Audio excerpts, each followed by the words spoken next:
Inoki mumateru okorangu nditauri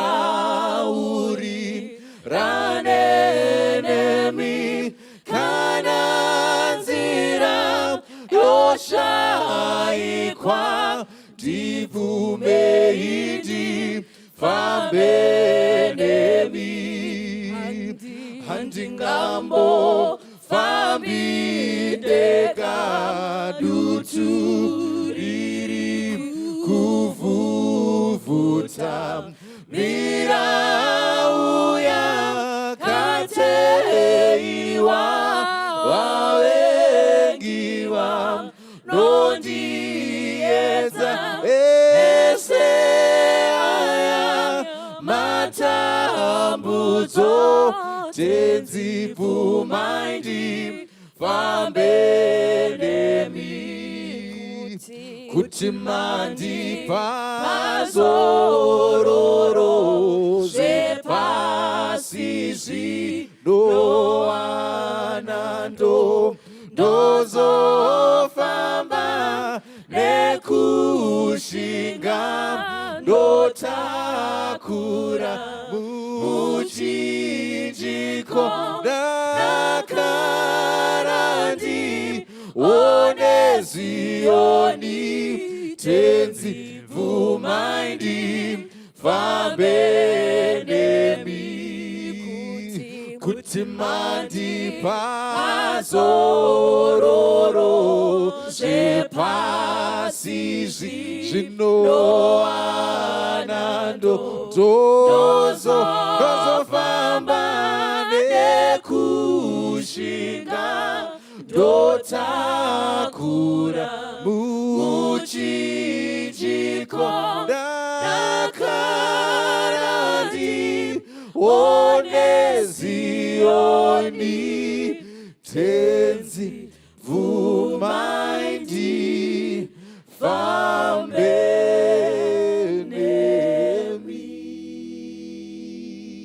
Varoma 8 vhesi ya 28 kusvika pa32 ndo parichatora chidzidzo chedu chenguva ino. Ngatimbonamatai Ishe tomutendai po toverenga soko renyu. Tinokumbira kutungamirirwa naMwari muya mutsvene ivo vakanga varipo richinyorwa. Baba, musava muenzi pakutsanangura nekunzwa nekuita. Tapedza rusando rwuno tese tibvumirane kuti Jehovha vataura muzita raJesu tanamata. Amen. Romans chapter 8 verse 28 tinoziva kuti zvinhu zvose zvinobata pamwe chete kuti zviitire zvakanaka avo vanoda Mwari, avo vakadanwa sezvaakafunga, nokuti vaakaziva kare ndivo vaakatemeravo kare kuti vafanane nomufananidzo womwanakomana wake, kuti ave dangwe pakati pehama zhinji. Avo vaakatemera kare ndivo vaakadanavo, vaakadana ndivo vaakaruramisavo, vaakaruramisa ndivo vaakakudzavo. Zvino tichatiko pazvinhu izvi? Kana Mwari achitirwira, ndiani uchatirwisa? Iye usina kuramba kunyange nemwanakomana wake, asi wakamupa chose nekuda kwedu tose. Angarega seiko kutipawo zvose pamwe chete naye? Ndianiko, ndoida mani verse 33, ndianiko uchatikwirira, uchakwirira vasanangurwa vaMwari? Mwari ndiye unoruramisa. Ndianiko uchavapa mhosva? Kristu Jesu ndiye akafa, zvikuru ndiye wakamutswa kuvakafa. Uri kurudyi rwaMwari unotinyengetererawo. Mwari vawedzerevo chikomborero pakuverengwa kweshoko ravo. Musoro weshoko unoti hakuna anoti pwe. Hey, hakuna anoti pwe. Unoziva tichakura tiri kuzvikoro maseniors kuprimary vaiti every break time ichingotanga 10 o'clock vanenge vamira padoor repaclass pedu vachitori neumwe mukomana vakatomubata ruoko indichingobuda konzi uya kuno underground ndindi vakanzi uyu mufana ati anokurova izvozvo chete zvakanga zvakakwana kuti zvibhakera zvibake then ikoko zvaiti zvabaka paitochemiwa chachisingazikamwe nevanhu ndechekuti vaindiona ndine kamhumu kapfupi vaisaziva kuti kamukomana aka kakura nokuti ndakanonoka kuenda kuchikoro ndichitadza kubata nzeve nekupfupika saka vaidherera mhumu saka pataienda ikoko every break time zvaibaka zvibhakera kusvika musi wandakarohwa neshamwari yangu ainzi Rich amenoti Rich ari kupi wakomana uri kupiko munhu waMwari ndakamuguma kare 1986 ndopanikamuguma ndokubva ndasvika basi richanga akareba manje saka padaida kukanda zvibhakera aingosimudza mabvi achindorova muura ndo pandakaguma kuita zvezvibhakera. Let me talk to someone. Hakuna anoti pwe kunyange uri wezvibhakera zvakadini pane musi waucharohwa even kurohwa neshamwari yako. But I love this text. Iri kutaura vanhu vaMwari kuti tinoziva kuti zvinhu zvese zvinobatirana pamwe chete kuitira zvakanaka kwete vanhu vese but kuitirana zvakanaka avo vanoda Mwari vakadanwa nekufunga kwake. Zvinhu zvese hazvisi right. Bhaibheri harisi kuti zvinhu zvese zviri right but iri kuti zvinhu zvese zvakadaro zvakaipa nezvakanaka kana zvasangana zviri bhizi kugadzirira vanoda Mwari kuti zvinake.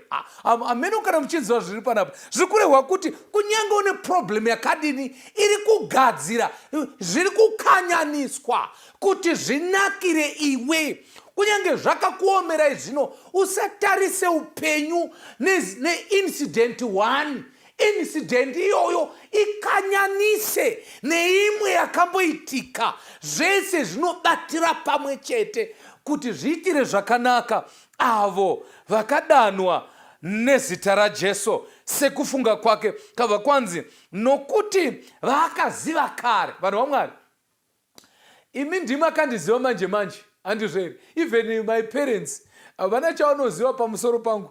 Havandizive ini, ndakazikama kare.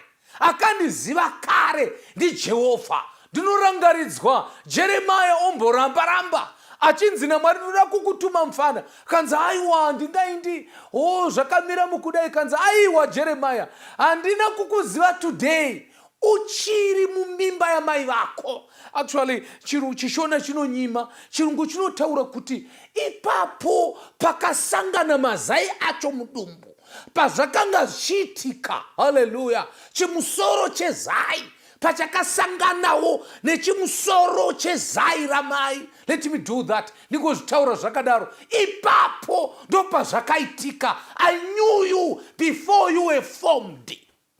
Baba vako achifamba achifudza ng'ombe ndaikuziva kuti uri muchiuno chababa vako. Baba vako asingambozivi kuti vacharovora. I knew it. Saka kana Mwari achiti ndakakuziva kare, takazika mwana waMwari. Kana tonamata tisape Mwari information akatiziva kudhara tisati tavapo. Hapana paunovanda, hapana chaunoudza Mwari chiri nyuzi. Hapana chiri nyuzi kuna Mwari. God knows us. The Bible says, ivo vakaziva kare ndo vakatemerawo kare. In other words, Mwari haana kungotiziva kare but akatisarudzira kuponeswa. Vanhu vakawanda vanorasika kana Bhaibheri taura about predestination. Vanofungidzira kuti Mwari anorongera vanhu kuraswa ende Mwari obva atoronga kuti uyu ndewe kugehena. nyange ukanamata sei uchaitawo kugehena. And yet the concept of predestination, haasi Mwari anotirongera kuti toda kuraswa, but Mwari wakatirongera kuti tiponeswe. What was predestined is our salvation. Our salvation was planned before we were there. That's the predestination. Mwari harongeri munhu kuraswa. Mwari wakarongera munhu kuponeswa. Tisati tasikwa zano rekuponeswa rakanga ravapo. Saka hatisi kuponeswa nekugona kwedu, nogona kuimba, kuparidza kana kunamata, kana kufamba zvakanaka musanctuary. Zvakarongwa kare. Our salvation was predestined. Why? Because akazvita satavapo. So kuraswa kwedu ichoisi yedu iyo Mwari wakazvironga kare kuti tiponeswe. Kanzi ivavo vaakatemerawo kare kuti vafanane nemufananidzo womwanakomana wake kuti ave dangwe pakati pehama zhinji. Avo vaakatemera kare ndivo vaakadanavo. Vaakadanavo ndo vakaruramisirawo. I like that one. Mwari, and then verse 31 inobva yati zvino tichatinyiko pazvinhu izvi. Mubvunzo wangu wanga uchazoti zvipi izvozvika izvi zvokuti Mwari wakaronga kare kutiponesa? Uchaita sei munhu waMwari? Uri kuti kudii pamusoro pezvawakaitirwa izvi naJehovha? Uri kuti kudii pamusoro pechirongwa chekuti unzi uinde kudenga? Ndiwo hako uri kumwa uchidhakwa, but Mwari wakazvironga kuti makumbo ako iwawawa atsike goridhe. Uri kuti this is a very important question. What did you say? What are we going to say? Tiri kuzviona zvakamira sei? How do you value this incident yekuponeswa kwedu? Munyori anobva atsanangura anoti kana Mwari nevanhu vaMwari, kana Mwari achitirwira ndiani uchatirwisa? Shona nonyima mani. Mwari kana achitirwira ndiani uchatirwisa akatikunda? Ndo zvinotaura chirungu chinoti who then can overcome us? If God is with us, who can be against us? Munoziva here kuti pano vanhu vakawanda vanofungidzwa kuti kana vakamakwa nevanhu vamakwa futi naMwari. Mamuchiziva here kuti vanhu kana vasiyiwa nevanhu vanofungidzwa kuti Mwari avasiya futi. Kana vachinge vasiyiwa nezvinhu zvinokosha muupenyu vanofungidzwa kuti Mwari atoenda futi nezvinhu izvozvo. For one information, wasiyiwa nemurume hauna kusiyiwa naJesu. Wasiyiwa neutano pari murapi mukuru aripo. Wasiyiwa nezvechekubata mukati muupenyu, but anobatisa aripo. Zvaenda zvitina, but foroma riripo. Hallelujah. Kana foroma riripo usacheme zvitina, nokuti foroma iripo inoforoma. Munyori panapa Paulo anoti saka imi muri kuti kudii kwedu? Kana Jehovha achitirwira ndiani uchatirwisa akatigona? In other words, ari kutaura kuti kana Mwari apindira muhondo yako ndiani anomirapo? Ndakambokuudzai pamusoro pemunhu ainzi airohwa naSatani kumba kwake. Aivingwa naSatani usiku. It's a story yekuillustrata chete. It's not something chakatoitika. But do you know kuna vanhu vari kurohwa naSatani? Anorova Satani zvekuti vamwe vanofungidzwa kurohwa nevanhu, but achirohwa naSatani.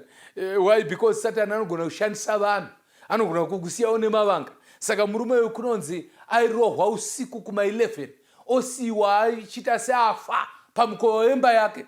Chaitika ndechekuti kwanzi Satani ainoka padoo, iye akangozarura, osiya arohwa stereki padoo ipapo, and then opepenyuka nekamhepo kwakuedza until asheya neshamwari dzake. Ndobva shamwari dzake dzikati, why don't you invite Jesus?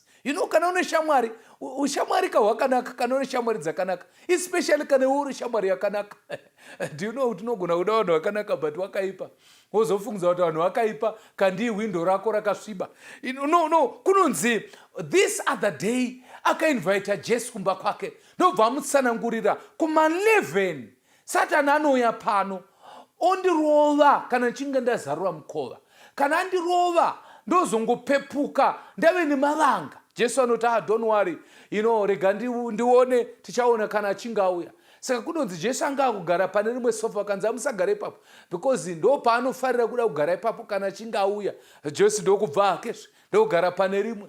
and then kuma 11 quarter to 11 ndokubva vanzwa footsteps. Muridzi wemba akati nhasi anozviona, Satani nhasi anokaura, nhasi mumba muno mune shasha, mune mhare pakugwa. Ndobva anosarangura ndiye akuuya, kanzi it's okay, rega tione zvichafamba sei. Ndokubva anoka padhoo.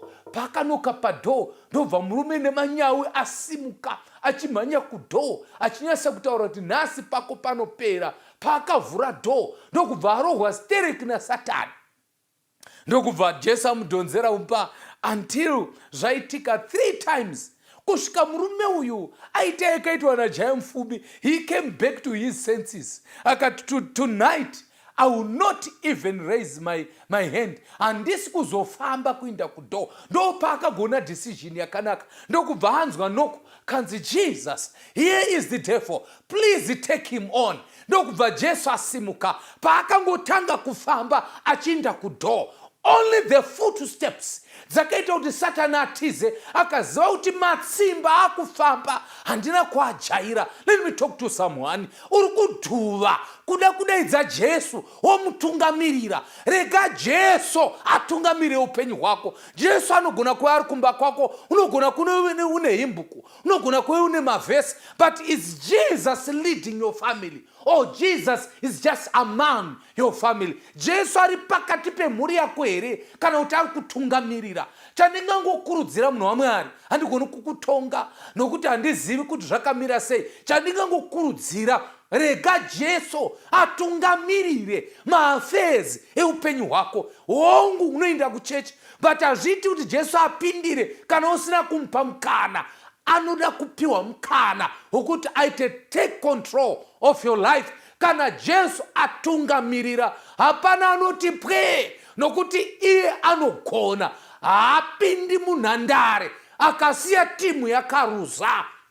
Hey, kana achinge apindira muhondo yako, haapindiri muhondo vanhu vakatiza. Paakapindira pakaguta keAi, paakambopindira paguta reAi, varume vakanga vari vashomanini vakakunda. Why?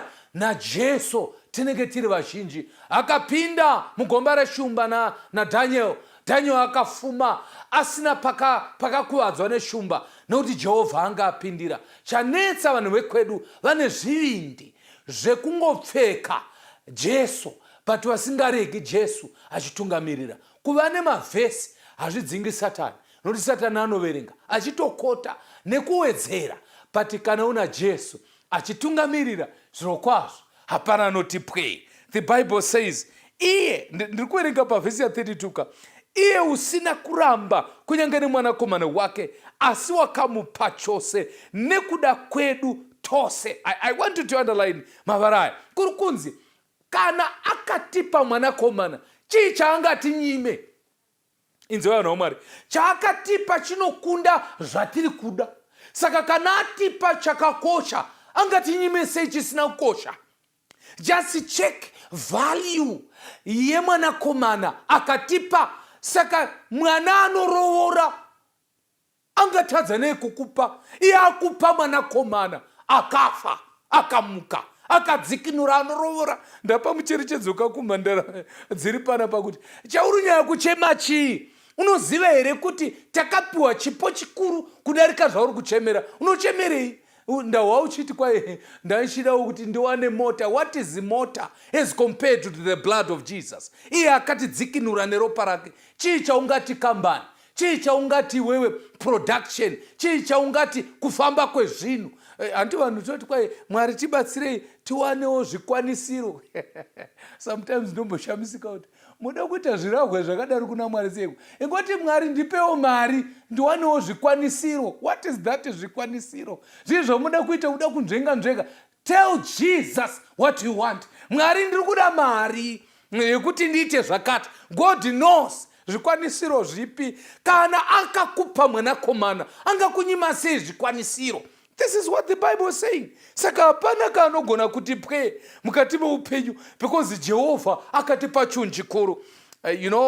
Ukaverenga fedha inoti, asi wakamupa chose nekuda kwedu tose. Saka mubva maona kuti haana kupa mbijana ba, akatipa chose ende atipa tose. Kana mukabata mavaraya zvakanaka, anotaridza kuti Jesu paakazvipira kwatiri, haana kusiya imwe hafu kudenga, akadzika iye ose, akatipa tose. Saka hapana anoti pwee kana tina Jesu, tine zvese, because maari mune zvese. This is why kaBhaibheri chiti, naimi imi munopa vanakomana venyu chingwa, vakumbira chingwa, kwenini kakunyimai sei kana muchinge mandikumbira ndokupai mweya mutsvene? Why? Mumweya mutsvene mune zvese. Saka ndatika hapana unoti pwee, kungoti unozvidherera because hauziva unaye. Kana de waiziva ari kurutivi rwako, waifamba uchiziva kuti hapana noti pwee. I want to tell you, my sister, tell them, wandinaye mukuru, handihle munhu, handihle zvinhu, handihle rima, handihle urombo, because nai chawashaiwa iye sirivheri nendarama ndezvake. Kana uchinge wafa ndiye kumutsa, saka unohlei. Saka ndatika hapana noti pwee kana tina Jehovha, chero chamada kuita. Mune maita chinhu chikuru chipi? Ndiri kubvunza kuti mafunga kuitei? Kana mafunga kuuraya, wandinaye anomutsa. Kana mafunga kuti handizivi kuti muchaita sei, inzwai mberi kune nyaya kwanzi, ndianiko uchakwirira vakasanangurwa naMwari? If you don't understand this, Shona, indinoihwisisa zvakanyanya, because pfungwa iri kuti pana uchakwirira vakasanangura vaMwari, vasanangurwa vaMwari, kuri kunzi ndiana acharipota nyaya yako. Kureva kuti achakukwirira kumatare edzimhosva ndiani? Achikwirira vasanangurwa vaMwari. I want you to underline, because vamwe mungada ungoclaima zvinhu siri zvenyu. Apa pari kunzi vasanangurwa vaMwari, kureva kuti kana vakairipota kukoti, ndo pari kuti wako panapa. Ndiani angaende kukoti against you? Mamuchiziva here kuti koti zvadzaita ndezvekuti waiti uchipinda uchingotarisa mukoti kudai, unobva waziva vari kurutivi rwako vangani, vari against you vangani. Why? Nemagariro. Vakanga vari kurudyi, on your right, zvaireva kuti vanhu ivavo vari kukusapota. Vanenge vari kuruboshwe, woziva kuti they are against you. Even pakaurawa Stephen anotaura kuti ndiri kuona Jesu akamira kurudyi rwaBaba. Teresa, kana Jesu anga akamira kurudyi rwaBaba, Stephen ari pano panyika akapfugama, Jesu ari to the right hand side of God. Zvinoreva kuti Jesu anga ari to the right hand yaStephen. Saka ari kuti zvematombo amuri kundikanda handichazviwi, ndaona Jesu ari kurudyi. When Jesus stands for you, hey, kana Jesu akakumiririra, when Jesus stands with you, akamira newe, when Jesus is there, pavari kutaura nyaya dzako, ndo pari kunzi naPauro, saka ndiani uchandikwirira kumatare edzimhosva? Ndoda kutaura noisa, ndinobva panapa, ndoda kubva panapa. Kwanzi kudii? Nani pamusoro pako? Inzwaka, kana vachitaura vanodaro vakazviita vari pamharadzano dzenzira, vasina kupfeka, vachidaidzira zita rako, vachikusha ivhu, ivataurira kuti maita henyu zvamaita usiku, but ari kurutivi rwangu ndiye asingaite. Hapana noti pwee nekuda kwaJehovha ari kurutivi rwangu. In other words, ndoda kuti ndikuencourage vanhu vaMwari, zivai ari kurutivi rwedu, ari kurutivi rwedu unokunda. Hapana hondo anopinda akabuda asina kukunda. The Bible says, ndiani uchatikwirira? Why? Mwari ndiye anoruramisa. Ndokusaka pa reason akanzi anenge aenda kumatare ndiani? Nokuti anoitonga ndiJehovha. Saka ari kutonga nyaya yangu, ndiye mumiririri wangu. Amen. Kana manzashona, kana loya rako rikanzi ndo akutonga nyaya yako, unohlei. Saka ndatika hapana unoti pwii, nokuti ari kuitonga ndiJehovha, ndiye mumiriri wangu. Ndikanditaure newe, haikuna kuvhundusirwa haikuna kungwenda nekuhla. Vamwe vanobva vamhanya kun'anga, vamwe vanobva vamhanya kuvaprofita, vamwe vanobva vamhanya nezvigubhu zvemvura, pane zvimatombo, pane zvihadhlana, pane zvekuzora, pane zvekupfeka. Vanhu vaMwari, isu vana vaMwari vakadai wowanikwa unopfugama pan'anga, n'anga isina kudla madeko, n'anga yakapfigwa nemurume. Ndopauro unogadziswa nyaya dzako dzeugara nemurume zvakanaka, iyo yakatadza kudzivisa murume kufa. Hauoni kuti wazvideredza. Ziva kuti kana una Jehovha hapana noti pwe, because una Mwari anomira newe. Usavhunduka, usatya. Oh, how I love Jesus. Because kana Jesu apindira munhandare, hallelujah, kana Jehovha apindira munhandare yeupenyu hwako, hapana bhuru rimwe rinopindamo. Because ndimutunga dzose, ndiye anoti kana chinga apinda akadzova. Iye kana adzova shumba yaJudha, mudzi waJese, hapana anoti pwe. Kana Mwari achinga apinda muupenyu hwako, kunyange ugwere hahuti pwe. Kana Mwari achinga apinda mumuchato wako, kunyange madivorce haati pwe. Kunyange vana marwei havati pwe. Kunyange ugwere hwetype ipi, kana Jehovha apinda mukambani, hapana kunyange kubroka kunotiza. Ndiani apindira muupenyu hwako? Daidza Jesu. Ndiro monya remamonya ese. Kwanzi ndianiko chavapa mhosva? Kristu Jesu ndiye avakafa. Zvikuru kuna iye wakamumutsa kuvakafa. Uri kurudyi rwaBaba, unotinyengetererawo. Haleluya. Anotinamatira ndi Jehovha. Kana tina Jesu tunoenda kwese. Muimba anotaura mashoko andinofarira, kwese ndina Jesu ndingaenda. Kana kurarako ndinorara. Why? Kana ndina Jesu nemusha unofadza. Unoneta here pamoyo. Tell it to Jesus. Wakaremerwa here nezvenyika ino, udza Jehovha. Rega Jesu atungamirire upenyu hwako. Kana Jesu apinda mukati muupenyu hwako, hapana anoti pwe. Vangani vari kuda monya for hire Jesus Christ. Kana achinga apindira mutunyaya twako, hapana anoti pwe. Toda kuti tinamate munhu waMwari kuti Jehovha, uyaiwo kumba kwangu. Pane zvinhu zvikunetsa, pane zvinhu zvakandiremera. Ndakamboudza vana sekuru, but vari kuperekwa, vari kutoti nesu muzukuru hatichazivi kuti tobatana nechipi. Ndakambotaura even pastor vari kungoti ngatirambe chingonamata, vanenge vatokangamwa nezvazvo. Ndakamboitaurira even paFacebook, ndakamboudza vanhu, ndakamboenda kucounseling pastor, tikataura nyaya yacho, but it seems hapana ane solution. I want Jesus apindire munyaya dzangu, nokuti ndamunzwa kuti iyeye ndiye ega anoigona. Chibva wavataurira, zvangu hamungazvigoni, zvangu zvinoda Jesu. Vange vatotaura wani kuti izvi zvakuda kufamba. Chibva wavataurira kuti hakuna kure kwandinoenda, ndaakufamba naJesu.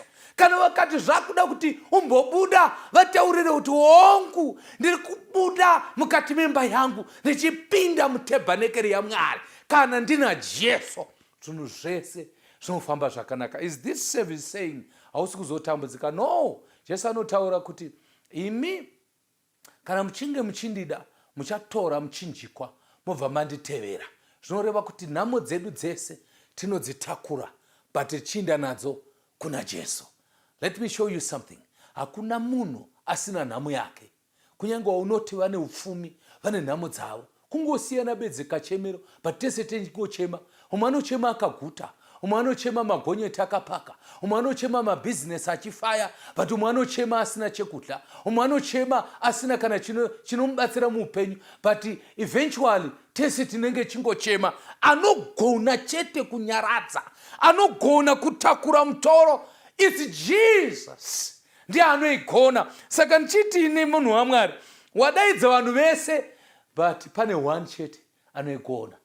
Jesus anogona kukubatsira panhamo yako. Unoda here munamato unokosha? Apa ndakutoda kuti timboita rukoko chaiko. Tauraidi tinogona tasangana newe uri mumba muri mudining, mamuchidla muchitata, timboona mhari dzochidla. Yes, maita zvakanaka. Ndokumbira kuti mumboisa zvipunu pasi, timboisai zvipunu pasi vanhu vaMwari, timbotaura naJehovha panyaya iyi. Koka Jesu mupenyu hwako, nokuti kana aripo anozvigona. Akazvigona pamuchinjikwa. Satani aifungidzwa kuti akarovera zvapera, patakaita mistake, because akamusimudza. Pakangomusimudza achigadzika mugomba, Jesus akakweva vazhinji kwaari. Why? Kana asimudzwa achakweva vazhinji kuruponeso. Unodisa here kuti Jesu ave monya reupenyu hwako? Kana apinda. Jehovha kana apindira munyaya dzako, atopinda. Chiri kuita kuti vanyumbwire nekuita zvese zvavari kuita, asati apinda. Kana chinga apinda, the super sub, kana chinga apinda, anoziva pekubata, because akambosangana naye. Tora nhumbi dzose dzekurwa nadzo dzaJesu, nokuti Jesu akakunda nadzo. Namata neni munhu waMwari, apo tichipeta rusando rwuno, uti Ishe, uyaiwo kumba kwangu, uyaiwo mupenyu hwangu. Kana mauya, murwe nadhiabhorosi, mumukunde, because andikuunisa for a long time. Vamwe vakatobata gasho vachida kuzvisungirira, vamwe vakatomwa mushonga, vamwe vakatokanda mapfumo pasi vakati handichada, handichada kuzvinzwa futi nebasa handichatsvake. Kana zvichira kufanda kutofa, hapana chaunofira. Akafa kare, achikufira iwe. Jesu anda kukubatsira. Ishe tomutendai, onewe munhu wenyu agere musofa kumba kwake, anga achidherekwa, vanhu vanga vachitaura nyaya dzake. Vamwe vakati kumedia, vamwe vakati mumafacebook imomo, vamwe vakaita zvekufona, vamwe vakagadzira mapikicha vachiti zita rake risvibe, but tazviona hakuna anotipwe. Kana anemi zviro kwazvo, even ari mutadzi munochenesa kaipi, ana areurura zvake munochenesa. Saka tikunamata, vanga vachimudherera vachiti uyu tinorova, vakati vakatarisa musha vanoona makashama. But we have learned tonight, kana tina Jesu takakotsekana, because makaikunda pamuchinjikwa mukati it is finished. Satani akazviona, mukamuka Sunday morning, muchazouya nemakore kwakachena, muchidzikunura vanomudai, muchienda nawo mukati medenga. Tinonamata Baba, miraiwo naye, mumusimbise. Muzita raBaba neremwanakomana neremweya mutsvene. Amen. God bless you. Mirana Jehovah. Jordani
Shoma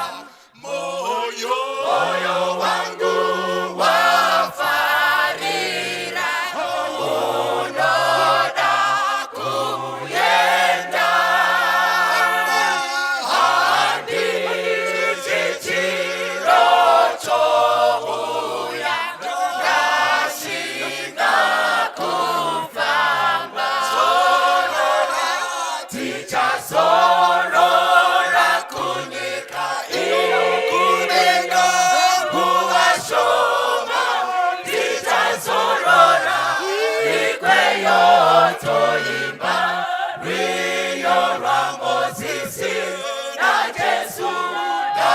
Jesu tichazokana,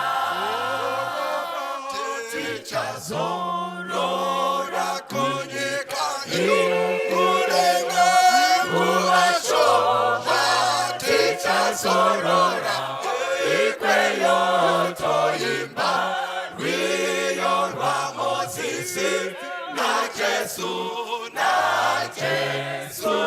tichazokana.